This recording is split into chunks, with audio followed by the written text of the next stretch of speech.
Smoke weed every day.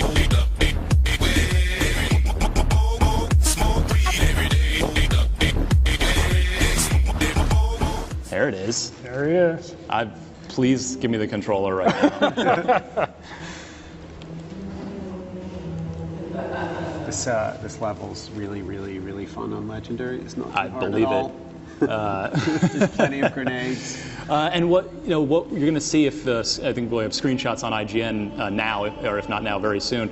You guys had Blur, one of the really well-regarded cinematic studio, redo all of the Halo 2 cinematics. So Sergeant Johnson went from, he hasn't aged well as far as the 2004 engine to now he looks basically picture the Halo 4 cutscenes, but better, effectively, right? Is that fair to say? Yeah, I mean, it was fantastic. I mean, Halo 2, really, I mean, there's over like 60 minutes of cinematics, and Blur's redoing all of them. And what's fun is the cinematics also work with that back feature, so you can swap instantly between the new cinematics to the old ones while you're watching it.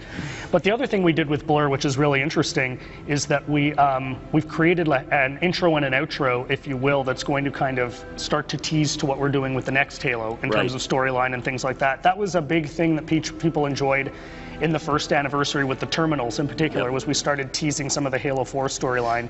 So we're going to be doing a lot of that in this game as well. You guys have terminals and skulls in Halo 2 now, yeah, right? absolutely.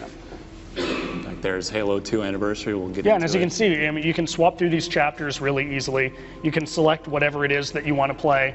And you can see over there at the top as well the notion of playlists. So the other thing that's a ton of fun about having everything unlocked are just we're going to have these customized playlists taking moments from all of the games and putting those together. So if I want to do all the Warthog missions from all 4 Halo games right in a row with 2 to 4 friends, I can do that? You can just go right in it. We're going to have a bunch of different ones. My personal favorite, it's just literally the grind from like the first mission of the first Halo to the last mission of Halo 4. There better be an achievement for that. Reveal that right now. We'll have a little something for the people who do that. That's... I don't think we want to leave that one That's like the endless set list in Rock Band. That's basically the Halo equivalent of that. So every mission in every game is unlocked from the get-go, right? There's no need to, I don't have to play through all 4 games again. It's just all right here. Yep, completely unlocked. I mean, you absolutely can play through, each of them entirely if you want. But you can hop through if you want to skip a mission. You don't want to play the library. You want to, pop past that. You can have. Frank always gives me the look when I say I got to ask, guys, so Halo 2 is getting the anniversary treatment, but what about? I mean, Halo 3 is kind of caught in the middle, right? It's 2007, early generation 360 game. What's being done from the visual side on Halo 3, if anything at all? That's a great question. Halo 3 and Halo 4, they kind of don't need it as much. Yeah. Obviously, they were pretty good-looking games on the last generation system. They both really benefit though from going to 1080p, 60 frames a second, and some of the changes isn't necessarily just in resolution or sort of overall fidelity. Some of the things that we did, especially in Halo 4, there's some detail and data in the graphics that is just showing up now in a way that it wouldn't before. And you can think of it kind of like a Blu-ray remaster in some ways. Right. And some of that's just a sort of natural evolution of just bumping onto that bigger GPU with more RAM and so on. Yeah. But they both look pretty modern. Halo 4 in particular, and I would say this, of course, but it kind of looks almost like a next-gen game. Just running it. Well, it was almost so it was crazy how good that game looked on 360. It looks better on Xbox like Gulch, One. Hang 'em high. There we go. Jump into that one. Yes, we're poking around the interface here. Yeah, I think they're scrolling around the interface. So it's also, there's a key detail. So Frank, you mentioned the 6 reimagined Halo 2 multiplayer maps that are being done in an Xbox One engine. That's in addition to, they're all there in their original classic form. This is in addition to, and Max Hoberman, the original Halo 2 multiplayer lead, who started Certain Affinity and has done a lot of Halo multiplayer maps for you guys. He he designed those, right? These new ones. Yeah, I mean, really, if you want to really think about it, you could say there are 5 multiplayer maps in this, right? You've got the original one, modes. Thank you. The original one, the original what 2. What happened to 100? Oh my God! The original 1, 2, 3, 4, and also this newer one that we've done for these new 6 reimagined maps. It was really interesting with Max. You know, as we said, he was the original designer on these things. When we started working on this, and I called him up, he was all in. He was just really excited to be able to do it. Then we sat down with him and just started talking, like, what are things you wanted to do that you couldn't necessarily get done, either for time, either for technology, things like that. And as you look at these maps today, how would you like to envision these? So it's just a fabulous process working through with Max and the rest of the team over there and bringing these maps to life. And we showed you guys Ascension today, and we'll be rolling out some of the other maps as we get closer to launch. And let's touch on, so Halo 1, of course we talked about the multiplayer.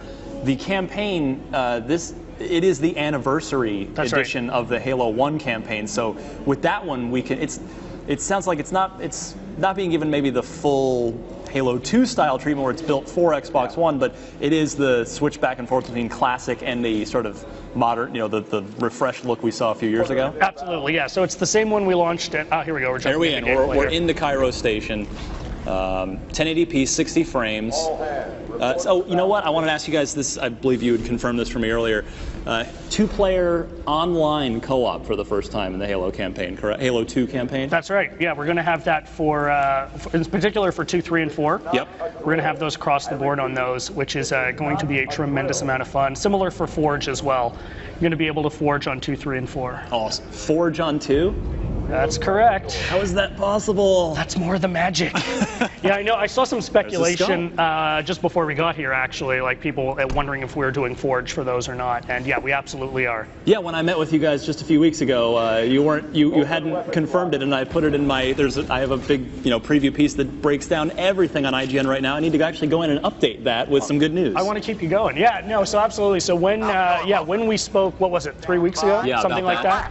We were close to locking it, but we weren't 100%. And between now and then, that has locked and confirmed. So Dan and Frank, I want to have you talk us through here what's going on. Well, you're coming up to about the visual fidelity and exactly what's going on under the hood here. Caveat the whole thing. This is obviously work in progress. Sure. This is going to get better and better as we keep working through it. And there's definitely with this kind of development, there's a lot of layering that goes in, even more so than building a game from scratch. Yeah. And but we're pretty happy. There it is. Yeah, and it's funny. Sometimes the change is really jarring and frightening, but sometimes it's kind of testament to how well built the game environment was in the first place. And we saw that with the original anniversary.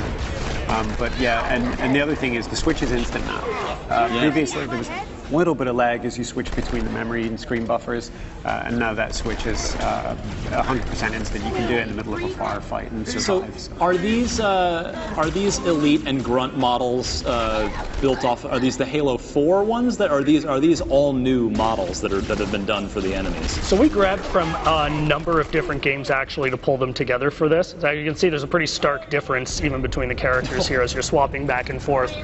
So really there's no one answer to that. We grabbed across the board and made modifications on a case by case.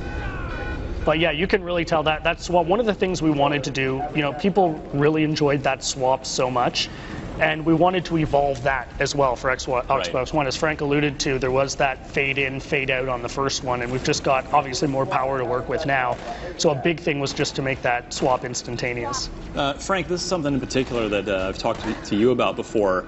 I'm curious, with the Halo 2 anniversary in particular, was there ever any consideration or investigation done into the infamous E3 2003 single-player demo, that mission that never made the game. We talked about making that playable for this. Yeah, we talked about it. I think the problem is that in a very real sense, it's a completely different engine than all of the other ones. So you'd have to bubble off this segment of the engine. The content, and Joe is, I believe, at the show. He'll speak to this as well. The content is all real.